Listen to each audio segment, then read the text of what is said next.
forest smelled different that evening. Richer somehow, as if the recent rains had awakened something ancient beneath the soil. Damp pine needles cushioned my steps, while droplets from the canopy above occasionally splashed against my face, cold and startling. I pulled my worn jacket tighter around my shoulders, my breath forming small clouds in the October air, as I ventured deeper than I usually dared. Most of the townspeople never came this far into the woods.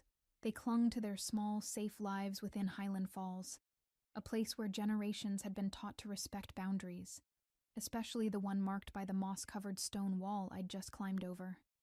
My grandmother would have been horrified. She'd spent years drilling the warnings into me. The deep forest belongs to them, Evelyn. They tolerate us because we stay on our side. I touched the small silver pendant hanging at my throat, my grandmother's final gift before she died. A simple wolf etched into tarnished metal.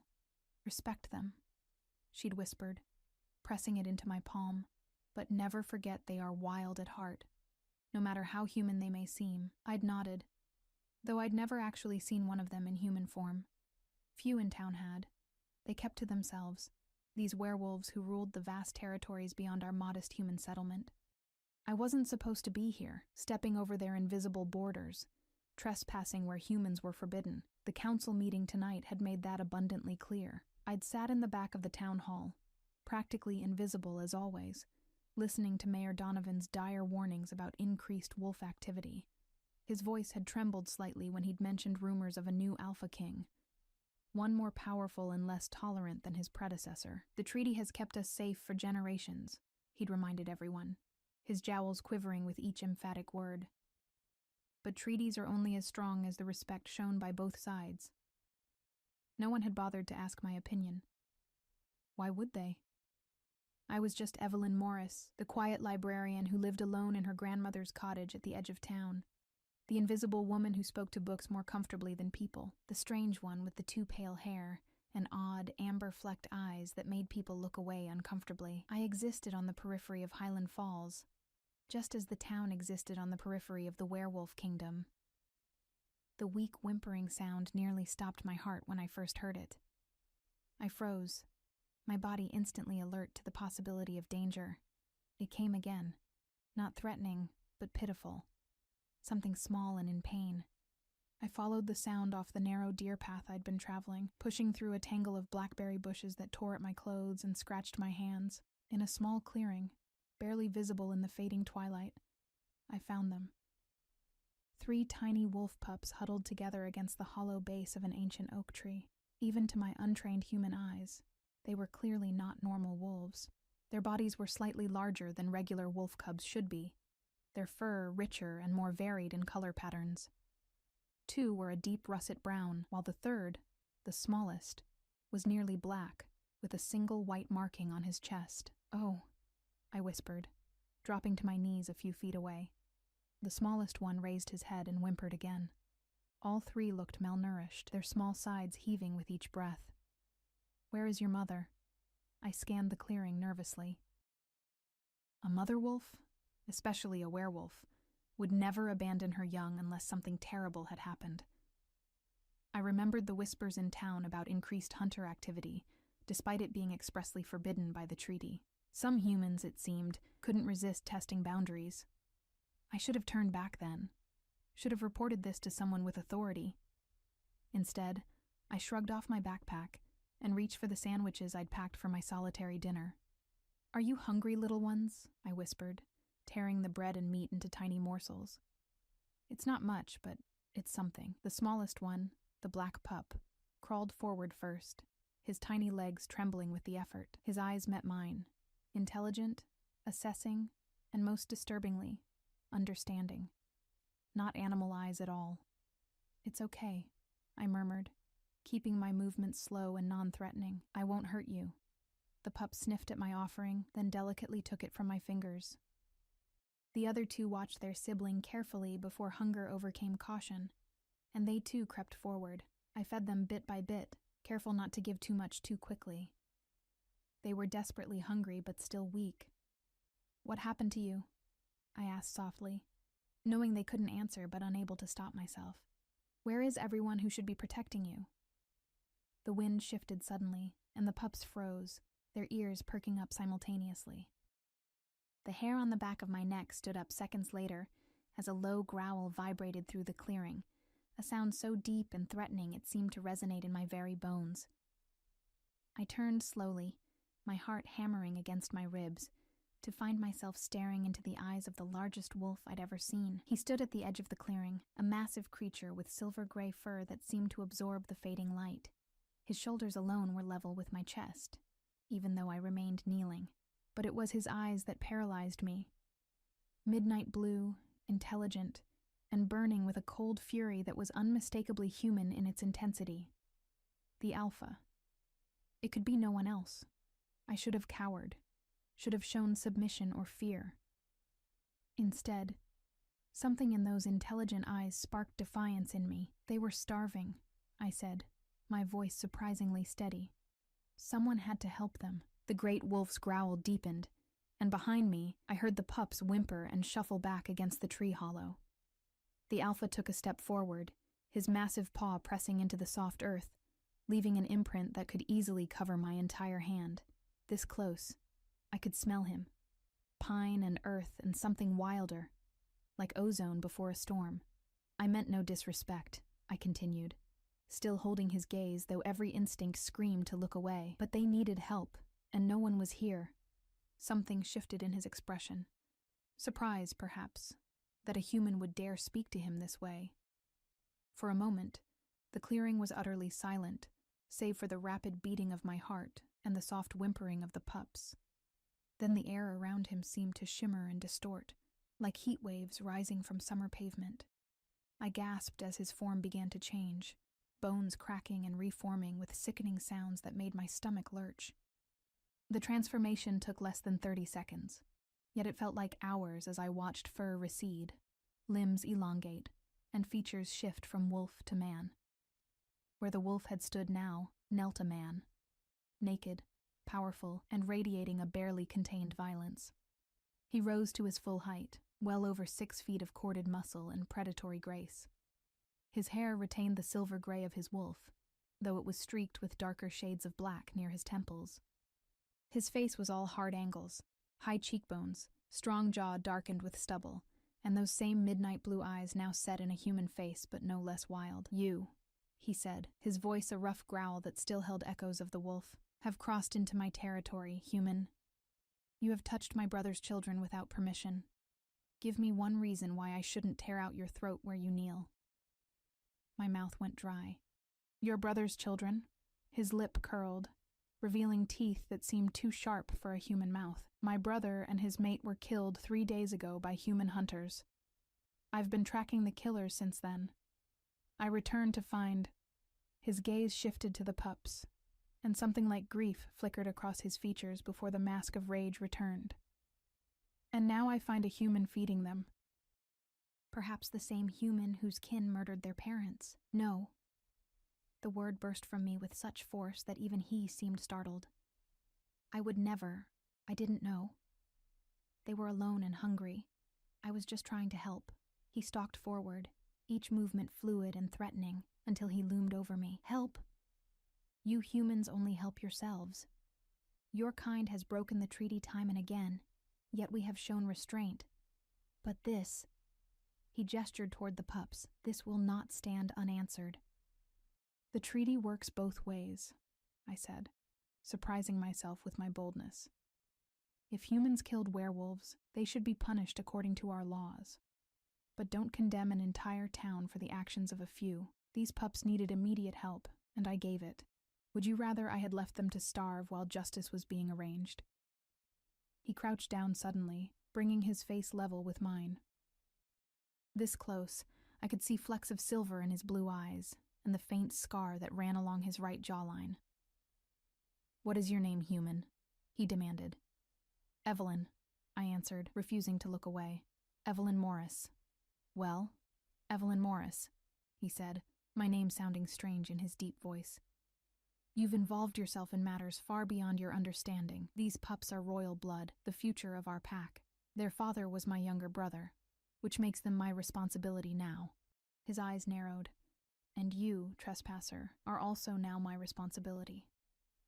A chill ran through me that had nothing to do with the evening air. What does that mean? Instead of answering, he turned toward the pups, who had been watching our interaction with wide, frightened eyes. His expression softened fractionally as he spoke to them in a language I didn't understand. Guttural sounds mixed with something that might have been words in an ancient tongue. The smallest pup, the black one, crawled forward and made a soft yipping sound in response. The Alpha King listened intently, then turned back to me with renewed suspicion. "He says you were kind, that you spoke gently and fed them slowly." His eyes traveled over my face as if searching for deception, unexpected behavior from one of your kind. "Not all humans are the same," I replied quietly, just as I imagine not all werewolves are the same. Something dangerous flashed in his eyes. "You presume much for someone in your position." He stood abruptly and looked toward the darkening sky. "Night comes. It is not safe for the young ones to remain here." "There's a storm coming," I said, following his gaze to the heavy clouds gathering above. "They need shelter." "Yes." His voice was clipped as he made a decision.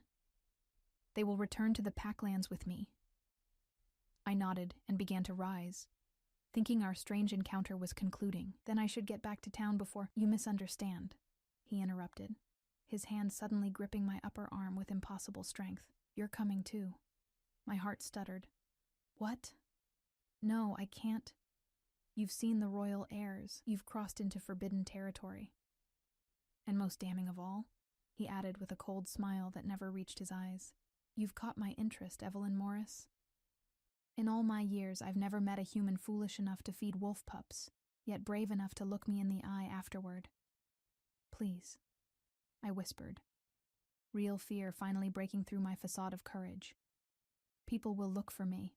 His laugh was without humor. "Will they? The invisible woman who speaks to books? I watched you at the town meeting tonight. Not one person acknowledged your presence. When I flinched, he knew he'd hit his mark. You will come with me until I decide what to do with you. Consider it payment for your assistance to the pups." Before I could protest further, he released my arm and moved toward the oak tree. With gentle movements that belied his fearsome appearance, he gathered the 3 pups, cradling them against his bare chest. They nuzzled into him, clearly recognizing his scent as kin. "Can you at least—" I gestured vaguely at his nakedness, my cheeks heating despite the dire situation. He raised an eyebrow, looking almost amused. "Modesty, Evelyn? After everything else, that's your concern?" Nevertheless, he nodded toward my backpack. "I believe you have a jacket." With trembling hands, I removed my oversized jacket and held it out. He shifted the pups to one arm and took the garment, tying it around his waist with quick, efficient movements. It barely preserved his modesty, but it was something. "Come," he commanded, already turning away. "We must reach the den before full dark. The border is not safe these days, even for me." He paused, fixing me with those unsettling blue eyes one more time. "My name is Alexander, though you would do well to address me as Alpha or Your Majesty in front of the others." As I followed him deeper into the forest, away from everything familiar and safe, my grandmother's pendant seemed to grow heavier against my chest. Her final warning echoed in my mind. Respect them, but never forget they are wild at heart. I wondered, with each step taking me further from my world and deeper into his, if I would survive long enough to heed her wisdom. The forest grew denser as we traveled, massive trees closing around us like silent sentinels. My feet stumbled over roots and stones, while Alexander moved with predatory grace despite carrying 3 wolf pups. The makeshift covering of my jacket around his waist did little to diminish his commanding presence. Each time I lagged behind, he would stop, turning those piercing blue eyes on me with impatience that bordered on contempt. "You move slowly, even for a human," he observed after I'd tripped for the 3rd time. "Some of us don't have night vision," I replied, breathless from trying to keep pace.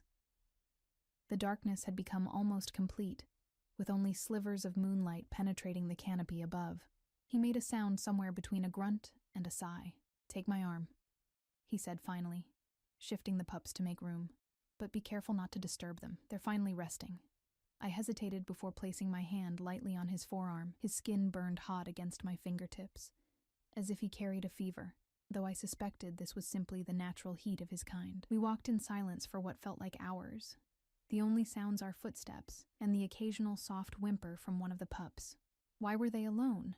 I asked eventually, unable to contain my curiosity. Wouldn't there have been others watching them after what happened to their parents? Alexander's muscles tensed beneath my touch. They were hidden for protection. My brother's mate was extremely cautious. She must have concealed them before the hunters found her. His voice grew softer. Elena was always clever that way. She would have died protecting their location. The raw grief in his tone made me glance up at his profile, sharp and unyielding in the faint moonlight. "I'm sorry," I offered. He didn't acknowledge my sympathy. "The storm scattered our trackers. We've been searching for 3 days. A muscle in his jaw twitched. If you hadn't found them." He didn't finish the thought, but his arm briefly pressed against mine. The barest acknowledgement of gratitude. We crested a hill, and suddenly the forest opened before us. A vast clearing spread out below, dotted with structures that resembled a cross between modern cabins and ancient longhouses. Fires burned in stone pits, illuminating dozens of figures moving about the encampment. Some were in human form, others as wolves, and many somewhere in between, half transformed in ways that made my eyes struggle to comprehend.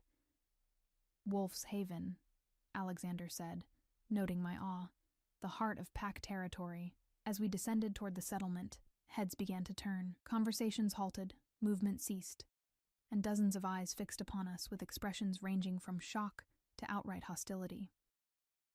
I unconsciously moved closer to Alexander, though he was far more dangerous than anyone regarding me with suspicion. A woman broke from the crowd and rushed toward us. Tall and lithe with copper-colored hair cascading down her back, she moved with the fluid grace all werewolves seem to possess. "My king?" she called. Her voice choked with emotion as she spotted the pups in his arms. "You found them." "Not I," Alexander replied, his tone neutral. "She did." He tilted his head slightly in my direction. The woman turned to me, her green eyes widening as she fully registered my presence. "A human?" she breathed, incredulity and distrust warring in her expression. "You brought a human to the haven?" "She fed them when we could not," he said simply. "Sophia, take the pups to the healer. They're weak but alive." Sophia looked as if she wanted to protest, but instead, she carefully took the pups from Alexander's arms. The smallest one, the black pup, whined and resisted, looking directly at me with those 2 intelligent eyes. "It's okay," I whispered, surprising myself with how much I already cared for the tiny creature. "You're home now." The pup settled at the sound of my voice, allowing himself to be carried away by Sophia, who threw one last suspicious glance over her shoulder. Alexander turned to address the gathered crowd. "My brother's children have been returned to us," he announced, his voice carrying effortlessly across the clearing. "Let the mourning period for Damien and Elena continue for 7 more days. But tonight, we also celebrate that their legacy lives on." A collective murmur passed through the assembly, and several wolves raised their heads to release haunting howls that echoed through the night. The sound raised goosebumps along my arms, beautiful, mournful, and somehow triumphant all at once. "As for our guest," Alexander continued, placing a heavy hand on my shoulder, "she is under my protection until the council convenes tomorrow. No one is to harm her." His fingers tightened slightly, "but neither is she to leave unsupervised." A prisoner, then. The momentary connection I'd felt with him during our journey evaporated. I was still an outsider, tolerated only because of his decree and my accidental role in saving the pups. The crowd dispersed slowly, many still casting curious or hostile glances my way. Alexander guided me toward the largest structure at the center of the settlement, a sprawling lodge built of massive timber and stone, with intricate carvings decorating its entrance. "You'll stay here tonight," he said, pushing open heavy wooden doors to reveal a cavernous great room warmed by a central fireplace, "where I can keep watch over you. In your house?" I asked, suddenly acutely aware that I was alone with the alpha king of the werewolves, in his territory, surrounded by his people. "My lodgings," he corrected, finally untying my jacket from his waist and tossing it to me. "Wait here." He disappeared through a doorway, leaving me alone in the great room. I pulled my jacket back on, taking comfort in its familiar smell, amid the overwhelming newness of everything around me. The walls were adorned with weapons, antlers, and paintings depicting battles and hunts. A massive table dominated one end of the room, with a throne-like chair at its head. Everything spoke of power, tradition, and hierarchy. I wandered toward the fireplace, drawn to its warmth. A stone mantle held what appeared to be family relics, a tarnished silver cup, an ancient-looking dagger, and several carved wooden figures. Beneath them, a painting portrayed a family. A stern-faced man seated beside a regal woman, with two younger men standing behind them. I leaned closer, recognizing Alexander's distinctive features in one of the young men. The other must have been Damien, his recently deceased brother. They shared the same strong jaw and intense eyes, though Damien's hair was darker, his expression gentler. "That was painted 5 years ago," Alexander said, making me jump. He had returned wearing loose-fitting black pants and nothing else, his chest and feet still bare. Before our parents were killed in the territory wars with the Eastern Pax, before I became king, I stepped away from the mantle, feeling as though I'd intruded on something private. I didn't mean to pry. He approached, stopping beside me to look at the painting. "Damien was always the better of us," he said quietly. "More diplomatic, more compassionate. He would have made a finer king." His face hardened. "And now human hunters have ensured that will never happen." "I'm truly sorry," I said, meaning it. "But not all humans are responsible. Whoever did this, they violated our laws as well as yours." Alexander's gaze shifted to me, assessing. "You speak as if you understand pack law." "My grandmother taught me some things," I admitted. "She believed in respecting the treaty. She gave me this—" I touched the wolf pendant at my throat. He reached out suddenly, his fingers brushing my collarbone as he examined the pendant. I froze at his touch, my pulse quickening. "This is packcraft," he said, surprise evident in his voice. "An old symbol of alliance. Where did your grandmother get this?" I swallowed hard. "She never said. Just that I should always wear it." He released the pendant but remained close, studying my face with newfound interest. "Your eyes," he murmured. "They're unusual for a human, almost like—" He shook his head. "It doesn't matter. You should eat and rest. Tomorrow the council will decide what to do with you." A young woman entered, carrying a tray of food and a pitcher. She kept her eyes downcast, placing the items on a small table near the fire before hurrying away. "Eat," Alexander commanded, gesturing toward the simple meal of bread, cheese, and what appeared to be venison stew. "I have matters to attend to. You'll sleep there." He nodded toward a small alcove containing a bed covered in furs. "Where will you sleep?" I asked before I could stop myself. The corner of his mouth lifted slightly, not quite a smile, but something less severe than his usual expression. "Concerned for my comfort, Evelyn Morris?" I felt heat rise to my cheeks. "Just trying to understand the arrangements." "I rarely sleep," he said, moving toward the door. "And when I do, it won't be tonight. I have a brother to mourn and hunters to find." He paused at the threshold. "The lodge is guarded. Don't attempt to leave." After he'd gone, I sat by the fire and forced myself to eat despite my churning stomach. The food was surprisingly good, the stew rich and flavorful, the bread freshly baked. I wondered about the community around me, about their lives and customs.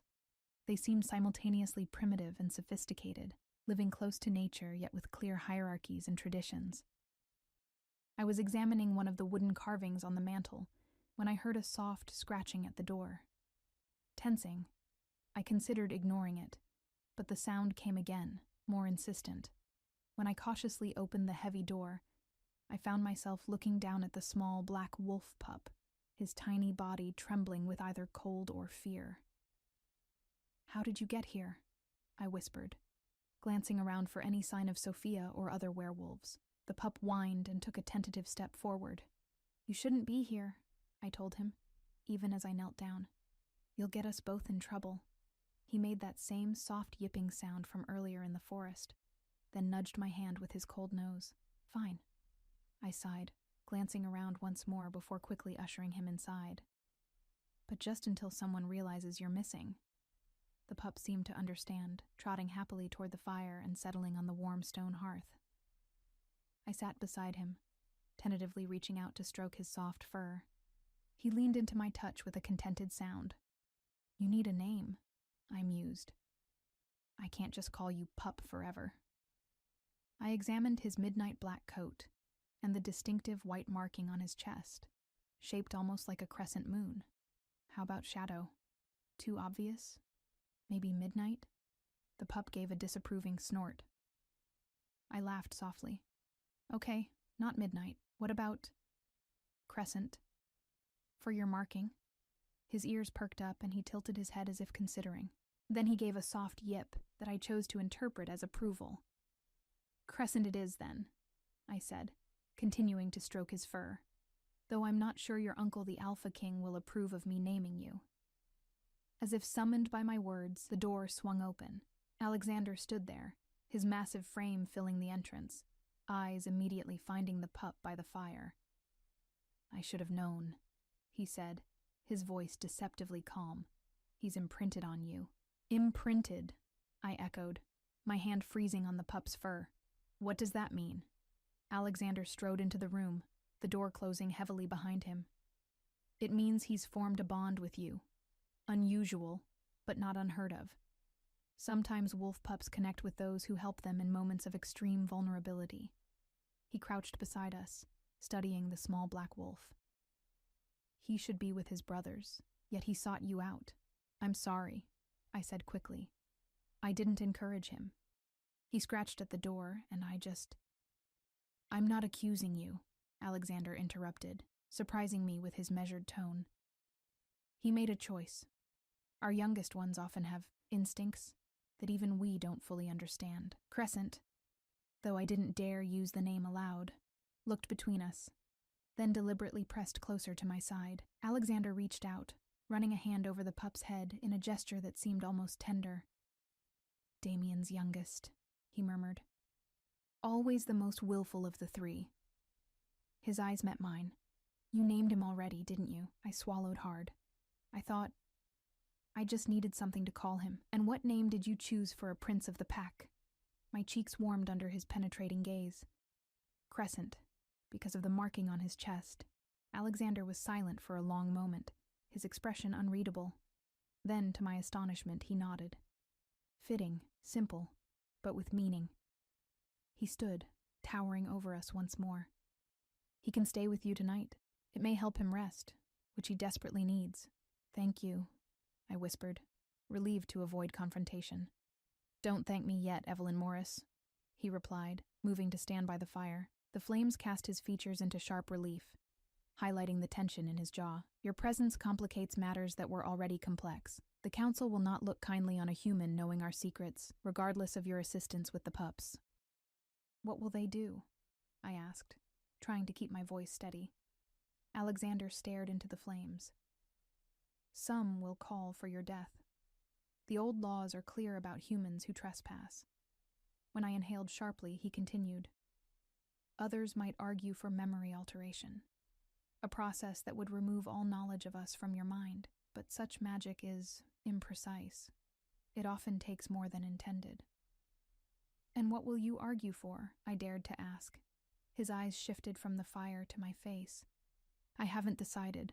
The casual way he discussed my fate sent a chill through me despite the fire's warmth. Crescent sensed my distress and pressed his small body against my leg, offering silent comfort. "You should sleep," Alexander said after a long silence. "Tomorrow will test you in ways you cannot imagine." I nodded mutely and rose, the pup following closely as I moved toward the alcove he'd indicated earlier. The bed, more a nest of furs than anything resembling my simple mattress at home, looked surprisingly inviting after the day's events. I settled onto it, and Crescent immediately curled against my side, his small body radiating surprising warmth. Alexander remained by the fire, his back to me, seemingly lost in thought. Despite my fear and uncertainty, exhaustion pulled at me relentlessly. The last thing I remembered before sleep claimed me was the silhouette of the Alpha King against the dancing flames, solitary and unmoving. a sentinel in the darkness. I dreamed of running through endless forests, of moonlight filtering through leaves, and of a silver wolf keeping pace beside me. When I woke, sunlight was streaming through high windows, and Crescent was still nestled against me, his tiny chest rising and falling with each breath. For a moment, I simply watched him sleep, marveling at how attached I'd grown to this small creature in such a short time. The sound of voices drew my attention to the main room. Alexander stood with 3 other werewolves, 2 men and a woman, engaged in what appeared to be a heated discussion. I remained still, straining to hear their words. Unprecedented to allow a human to remain here, one of the men was saying, his voice tight with controlled anger. Especially now, with hunters killing our kind. She found the heirs when we could not, Alexander replied evenly. That earns her some consideration, or perhaps it was too convenient, the woman suggested, her tone sharp with suspicion. How did she alone succeed where our best trackers failed? Maybe she works with the hunters. Sophia, Alexander's voice held a warning edge. You go too far. Do I? Your judgment has been compromised by grief, my king.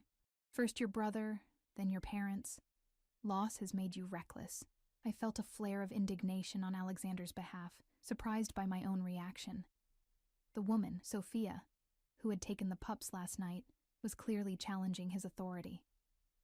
Careful, the second man cautioned, his deep voice rumbling through the room. That borders on disrespect. The council convenes at midday, Alexander said, clearly ending the discussion. Your concerns will be heard then, Sophia. Until that time, the human remains under my protection. The 3 visitors departed, though not without Sophia casting a venomous glance toward the alcove where I pretended to sleep. When the door closed behind them, Alexander spoke without turning. You can stop pretending now. I know you're awake. I sat up slowly, careful not to disturb Crescent. They don't trust me. Would you, in their position? He countered, finally turning to face me. He looked weary, with dark shadows beneath his eyes confirming he hadn't slept, yet even exhausted, he radiated power and authority. Your timing was suspicious, your knowledge of our ways, unusual. I told you about my grandmother. Yes, your mysterious grandmother with her packed talisman. He approached the alcove, stopping a few feet away. What was her name? Margaret Morris, I replied, though everyone called her Maggie. Something flickered across his face. Recognition? And before that? Her maiden name? I frowned, uncertain why this mattered. Bennett, I think. Margaret Bennett. Alexander went very still. Bennett, he repeated quietly. I see. What does that mean?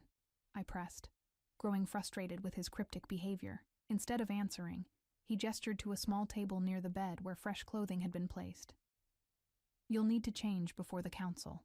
Your current attire is inappropriate. I glanced down at my dirt-stained jeans and torn sweater, remnants of yesterday's unexpected journey. Fine. But you haven't answered my question. Some answers must wait, he said, moving toward the door. I'll return shortly. The garments should fit well enough. After he'd gone, I examined the clothing. A simple dress of soft, dove-gray fabric with subtle embroidery at the collar and sleeves, and soft leather boots that looked handcrafted.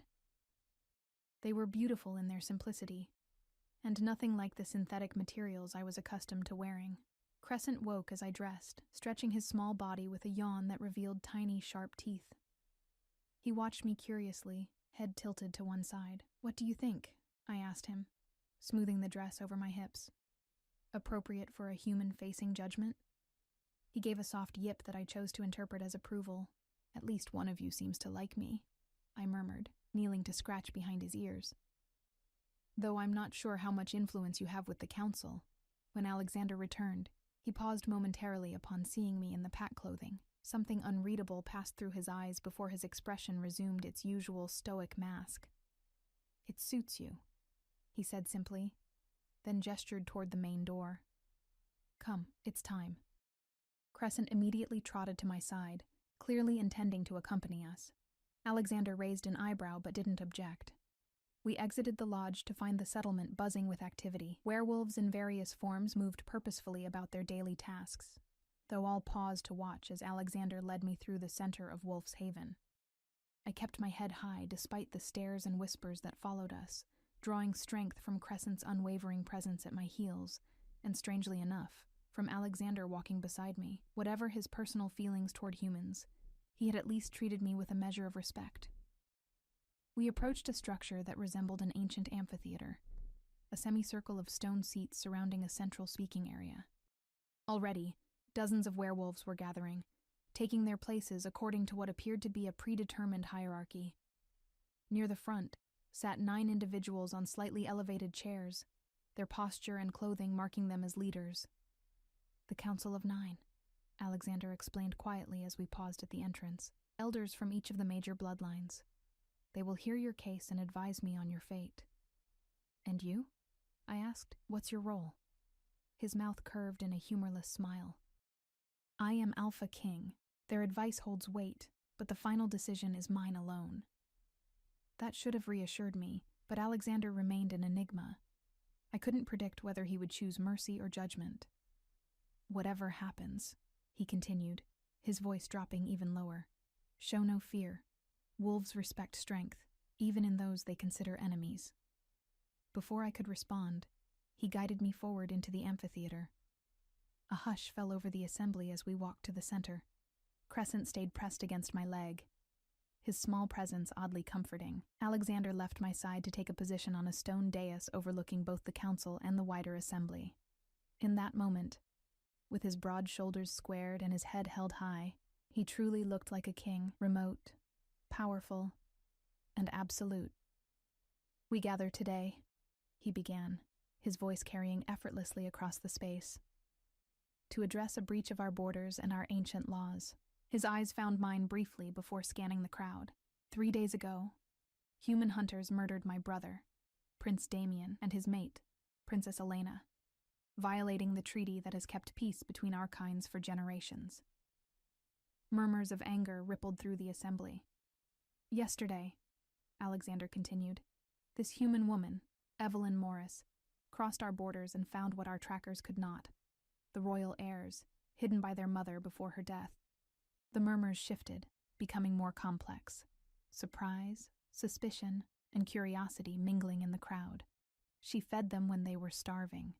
She showed kindness when she could have shown fear. His gaze settled on me again, intense and unreadable. Now we must decide her fate. Sophia stood from her place among the council. "My king, we must consider the timing. Humans murder our prince, and suddenly a human woman appears with access to the heirs? This cannot be coincidence." "I agree," said an elderly man with a deeply lined face. "The human must be connected to the hunters." "I'm not," I protested, finding my voice at last. "I didn't even know the Pups existed until yesterday. I'm a librarian, not a hunter." The assembly erupted in overlapping voices, some dismissing my claims, others arguing among themselves. Alexander raised a hand, and silence fell immediately.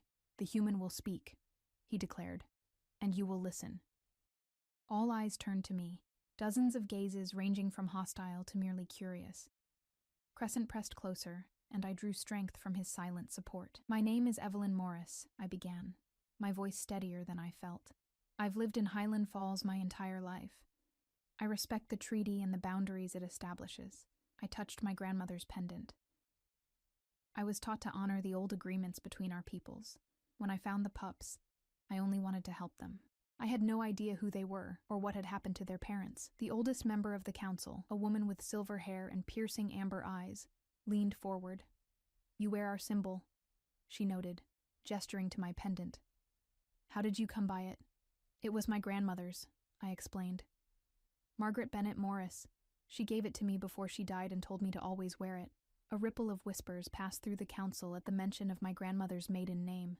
The elderly woman exchanged a meaningful glance with Alexander, who gave an almost imperceptible nod. "Bennett," she repeated, her voice carrying across the now silent amphitheater. "That name holds significance among our kind." My pulse quickened. "What significance?" Instead of answering, The elderly councilwoman turned to Alexander. "The pendant should be tested, my king." Alexander descended from the dais, approaching me with measured steps. "May I?" he asked, gesturing to the wolf pendant. I nodded, and he reached out, his fingers brushing against my skin as he lifted the pendant. The metal seemed to warm at his touch, and to my astonishment, the etched wolf design began to glow with a faint blue light. Gasps echoed throughout the amphitheater. Alexander's expression remained controlled, but I caught a flicker of surprise in his eyes before he masked it. "Blood calls to blood," the elderly councilwoman announced. "The talisman recognizes pack magic." "Impossible," Sophia scoffed. "She's human." "Is she?"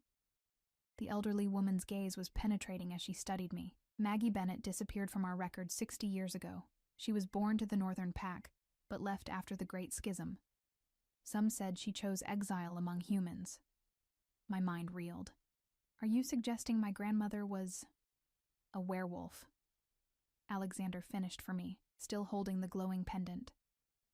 "And if she was, then you carry werewolf blood, however diluted."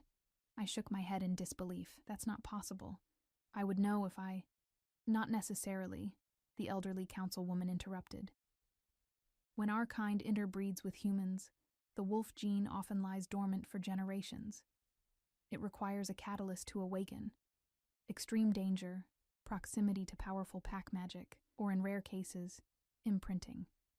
All eyes moved to Crescent, who sat proudly beside me, seemingly unaware of the significance of what was transpiring.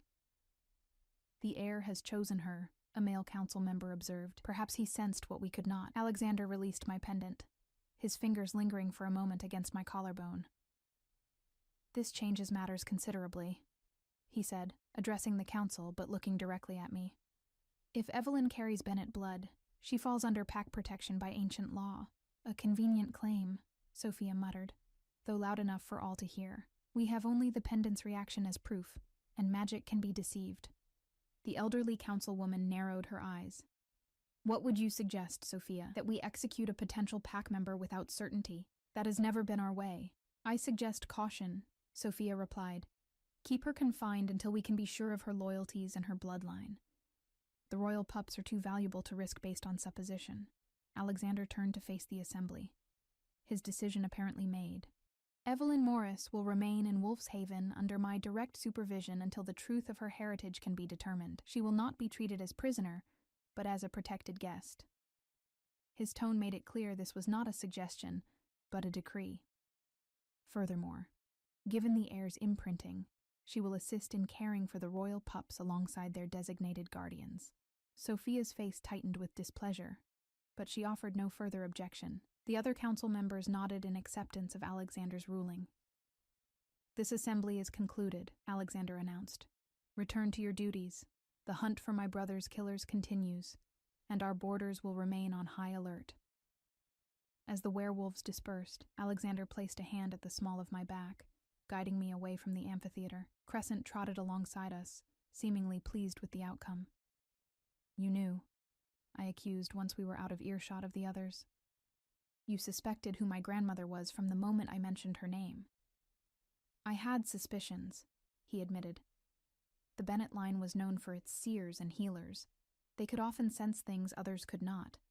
Like pups in danger, perhaps." My head spun with implications. "So, I'm part werewolf? Why didn't my grandmother ever tell me?" "To protect you, most likely." His expression softened fractionally.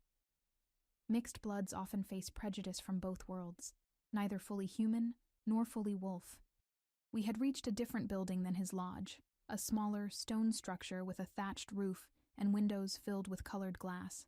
When Alexander pushed open the door, I was greeted by the sight of all 3 wolf pups playing in a sunlit room under the watchful eye of an older woman. "Nara," Alexander addressed her. "This is Evelyn Morris. By my decree, she will assist with the care of the royal heirs."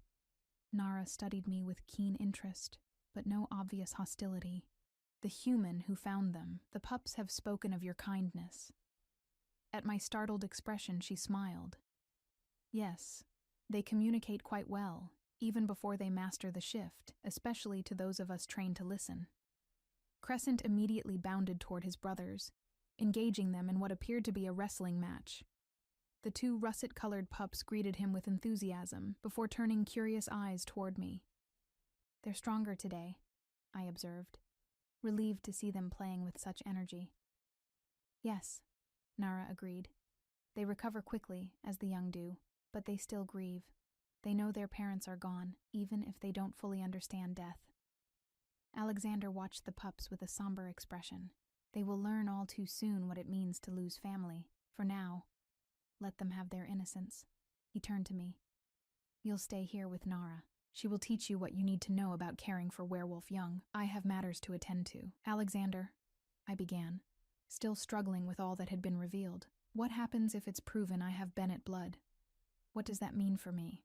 He studied me for a long moment. "It means you would have a place here, should you choose it. The Bennett line was respected, despite Maggie's choice to leave." His jaw tightened. "But it also means you would face new dangers. Those who hunt us would hunt you too, if your nature became known." With that sobering thought, he departed, leaving me with Nara and the 3 playful pups. Over the next few hours, she taught me about their dietary needs, their development stages, and the proper ways to handle young werewolves. Unlike many in the pack, she treated me with kindness, answering my endless questions with patience.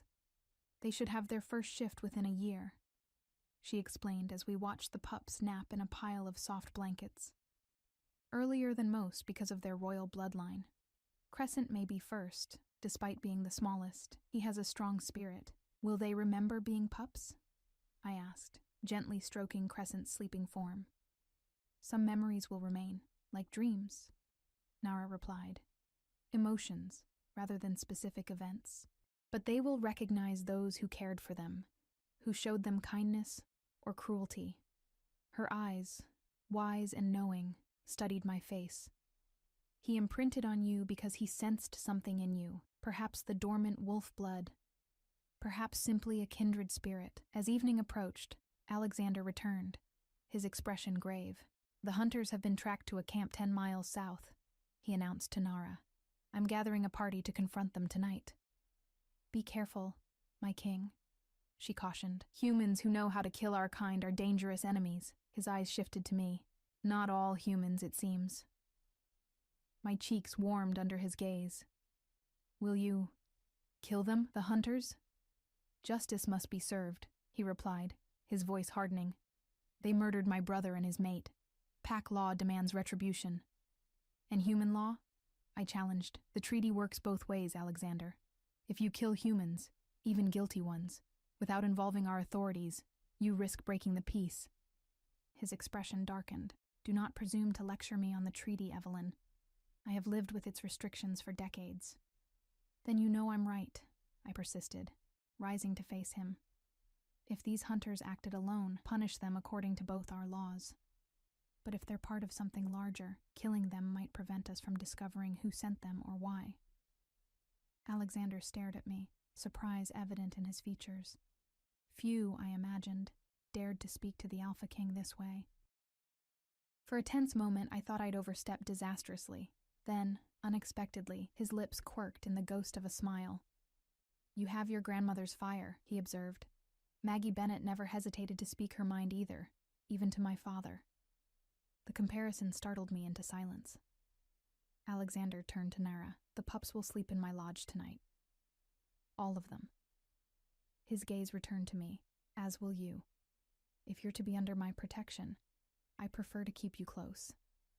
I spent the rest of the evening helping Nara prepare the pups for the move to Alexander's lodge. By the time we arrived, the Alpha King had already departed with his hunting party, leaving strict instructions with the guards for our safety. The lodge felt emptier without his commanding presence, though no less imposing. Nara helped settle the pups in a small room adjoining the main chamber, constructing a nest-like bed of furs and blankets for them. "They sleep better together," she explained. "It helps them feel secure." After she left, I found myself alone with the 3 sleeping pups and my turbulent thoughts.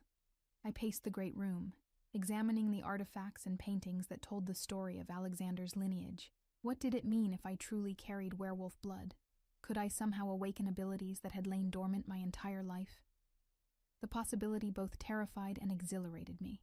Hours passed, and Alexander did not return. Eventually, exhaustion overcame my racing mind, and I settled into the bed of furs in the alcove. I had just begun to drift off when the door to the lodge burst open. Alexander stood there, his massive frame filling the doorway, blood streaking his face and bare chest, his eyes, wild with what could only be described as battle fury, fixed on me. "The hunters are dead," he announced without preamble, striding into the room, but they were not working alone. I sat up quickly. "What do you mean?" He threw something onto the table with a heavy thud, a metal object that gleamed dully in the firelight. This was found among their possessions. A seal bearing the insignia of Highland Falls' founding family. My blood ran cold as I recognized the emblem, a stylized tree with a sword through its trunk. "The Blackwoods," I whispered. "But that's impossible. They've upheld the treaty for generations." Apparently no longer. Alexander's voice was deadly calm. "Which means you, Evelyn Morris, may be the only human I can trust. Tomorrow, you will help me understand what has changed in your town. Why the most powerful human family in the region would suddenly risk war with the pack." The implications were staggering. The Blackwoods controlled nearly everything in Highland Falls. The mayor answered to them, the police force was funded by them, and most businesses operated on land they owned. If they had decided to move against the werewolves, nowhere in town would be safe. "They'll be looking for me by now," I realized aloud. "My absence will have been noticed." Alexander's eyes, still bright with the aftermath of violence, fixed on mine. "Yes, and we will use that to our advantage." "What do you mean?" I asked, suddenly uneasy about the calculated look in Alexander's eyes. He moved closer, his imposing frame illuminated by the flickering firelight. "Your disappearance creates an opportunity. The Blackwoods will assume either that you've been killed by wolves, or that you've discovered something they wish to keep hidden. Either way, they'll be nervous." He reached for a cloth on the table and wiped the blood from his face with methodical precision. "Nervous enemies make mistakes." "You want to use me as bait," I said flatly. "I want to use your knowledge of Highland Falls and its people. The fact that your absence will unsettle them is merely an additional advantage."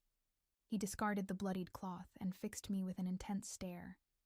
"Unless you wish to protect those who ordered the death of innocent Pups' parents?" The accusation stung. "Of course not. But the Blackwoods aren't just any family. They've ruled Highland Falls for generations. They have resources, connections. And I have a pack of warriors who would die to avenge their prince," Alexander countered, "as well as a surprising ally with potential Bennett blood." The reminder of my possible heritage sent a shiver through me. "I'm still processing that part," I admitted. "It doesn't feel real." Something in his expression softened marginally. "I knew your grandmother, though I was very young when she left the pack. She was formidable, skilled in healing arts that combined human medicine with wolf magic. My father spoke of her with respect, even after her departure." "Why did she leave?" I asked, hungry for any information about this hidden part of my family history. Alexander moved to the fireplace, staring into the flames. "The official story was that she disagreed with pack policies, that she believed we should integrate more with the human world rather than remain separate. But there were rumors of a deeper reason, a vision she had that frightened even her." "A vision?" "The Bennett line produced seers," he explained. "Wolf-blooded with the ability to glimpse possible futures. Not all possessed the gift, but Maggie's was said to be uncommonly strong." He turned back to me. "Perhaps that's why she chose to live as human, why she never told you of your heritage.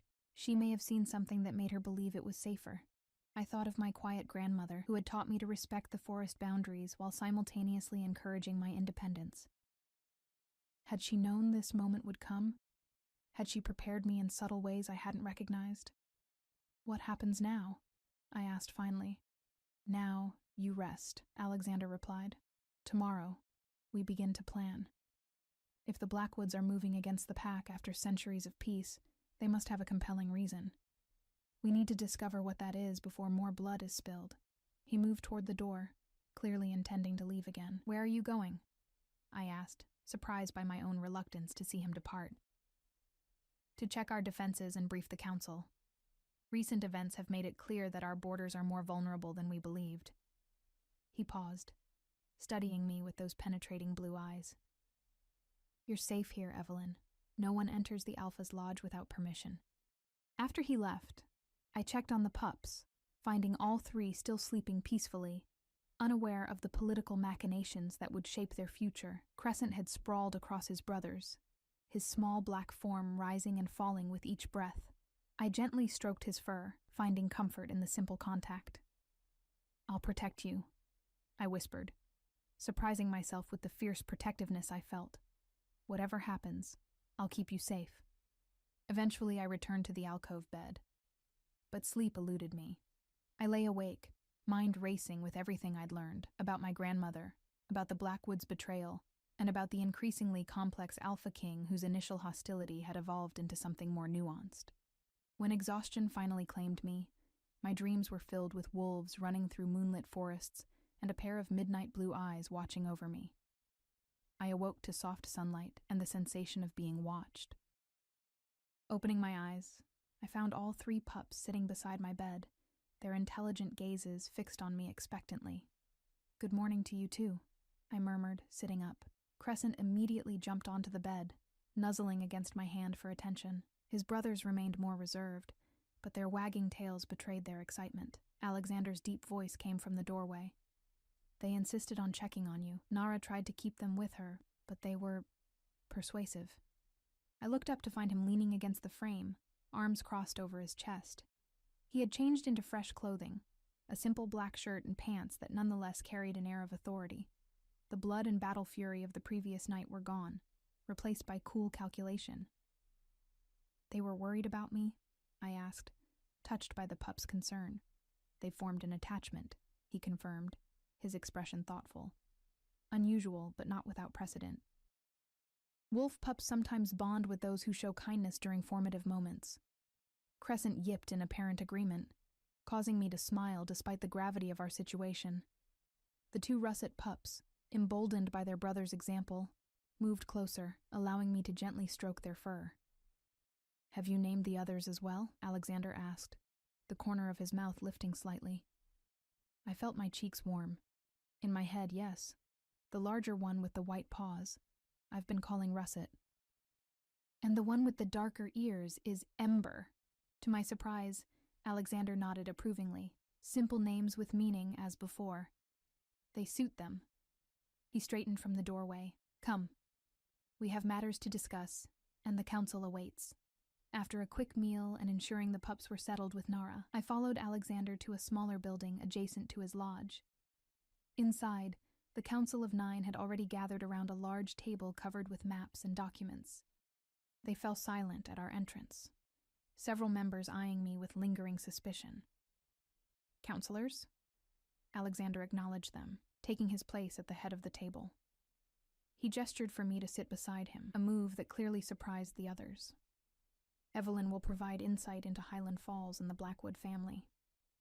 She has agreed to help us understand why they have broken the treaty. The elderly councilwoman from the previous day, whose name I'd learned was Elder Thea, nodded approvingly. Wise. Who better to interpret human motives than one who has lived among them, if she can be trusted? Sophia muttered, though with less venom than before. The pendant has confirmed her Bennett blood, Elder Thea reminded her sharply.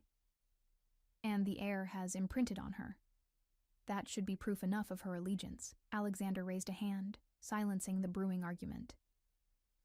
Evelyn's loyalty is not in question. Now, to the matter at hand. He turned to me.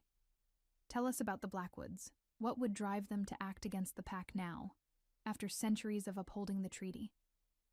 All eyes turned to me, and I took a deep breath. The current head of the family is Jonathan Blackwood. He inherited control 5 years ago when his father died unexpectedly. Jonathan has always been ambitious, more interested in expansion than his predecessors. Recently, there have been rumors of financial troubles, though nothing confirmed. What kind of expansion? Asked a council member I didn't recognize. Mining, primarily, I replied. The mountains to the north supposedly contain rare earth minerals used in technology. The Blackwoods have been buying up land in that direction for years. Alexander's eyes narrowed. The Northern Territories border our lands. If they sought to expand mining operations into areas protected by the treaty, it would explain why they needed to eliminate those who would defend the borders most fiercely, Elder Thea finished grimly, including the prince and his mate, who patrolled the northern boundaries. The implications settled heavily over the room. Greed, simple human avarice, had led to murder and threatened a peace that had lasted generations. "There's more," I said quietly. "Jonathan's daughter, Victoria, recently returned from studying abroad. She brought with her a group of research associates who've been conducting surveys in the forest. The town council approved it because the Blackwoods claimed it was environmental research, but you suspect otherwise," Alexander prompted. I nodded. "They carry equipment that doesn't look like environmental monitoring tools, and they're armed, not just for protection against wildlife." The council exchanged concerned glances. Alexander's jaw tightened, the muscle there jumping with tension. "A hunting party disguised as researchers," he concluded. "Looking for weaknesses in our defenses, perhaps even searching for the royal heirs." His gaze met mine. "Your insights are valuable, Evelyn. More than I anticipated." The unexpected praise warmed me, though I tried not to show it. "What will you do?" "We will strengthen our borders and gather more intelligence," he replied. "But we must be strategic. Open conflict with humans would draw unwanted attention from beyond Highland Falls. The existence of our kind remains hidden from the wider world, and we must keep it that way." For the next hour, the council debated various approaches, from diplomatic outreach to preemptive strikes against the Blackwoods operations. Throughout it all, Alexander remained composed yet resolute, weighing each suggestion with careful consideration. I found myself admiring his leadership, the way he balanced caution with decisive action, the respect with which he treated even dissenting voices. Eventually, he arrived at a decision. "We will send envoys to the human authorities beyond Highland Falls, state officials who are not under Blackwood influence. We will provide evidence of their treaty violations and their murders. Simultaneously, we will increase patrols along the northern border and evacuate vulnerable pack members to our southern territories." He turned to me once more. "And you, Evelyn, will help us compose a message that will resonate with human authorities. Your understanding of both worlds makes you uniquely qualified." "You're trusting me with this?" I asked, surprised by the responsibility. His eyes held mine steadily. "Yes, I am." The council meeting adjourned, and Alexander walked with me back toward his lodge. The settlement buzzed with activity as pack members prepared for potential conflict. Yet there was no panic, only purposeful determination. "Your people trust you completely," I observed. "They trust the office of Alpha King," he corrected. "It is my responsibility to be worthy of that trust." He paused, looking out over Wolf's Haven. "My brother would have handled this differently. With more diplomacy, perhaps less force. He was always the wiser of us." "You're doing what you believe is right to protect your people," I said softly. "That's all any leader can do." He glanced at me, a hint of surprise in his expression. "You defend me now? When days ago you feared me?" "I'm beginning to understand you better," I admitted, "and you're not the monster I first thought." A ghost of a smile touched his lips. "No? Perhaps you simply haven't seen the monster clearly enough. Or perhaps there's more to you than you show most people." Before he could respond, a commotion erupted from the direction of the northern watchtower. A wolf in human form was running toward us, his expression urgent. "My king!" he called. Humans approach the border. They bear white flags, a sign for parley. Alexander's posture immediately tensed. "How many?" "3, the messenger replied. "One identifies himself as Jonathan Blackwood. He claims to seek peaceful resolution and—" The messenger hesitated. "And he asks specifically for Evelyn Morris." My blood ran cold. "They know I'm here." Alexander's eyes darkened dangerously. "So it seems. The question is why Blackwood would risk coming himself rather than sending subordinates. It could be a trap," I warned. "Undoubtedly," Alexander agreed. "Yet it also presents an opportunity." His gaze met mine, calculating and intense. "Are you willing to face him, with me at your side? We may learn more from this meeting than weeks of intelligence gathering." I touched my grandmother's pendant, drawing strength from the connection to my newly discovered heritage. Yes, I replied with more confidence than I felt. I'll face him. Alexander's hand closed briefly over mine, warm and reassuring. Together then. Wolf and human, as it should have always been. As we walked toward the northern border to confront the man who had ordered the death of innocent werewolves, I realized something had fundamentally changed. I had arrived as a prisoner, terrified and alone. Now, I moved as an ally, with the Alpha King at my side and wolf pups who had claimed me as their own. Whatever future awaited, whatever awakening might come from my dormant Bennett blood, I would face it not as the invisible woman of Highland Falls, but as someone who had finally found her place between two worlds.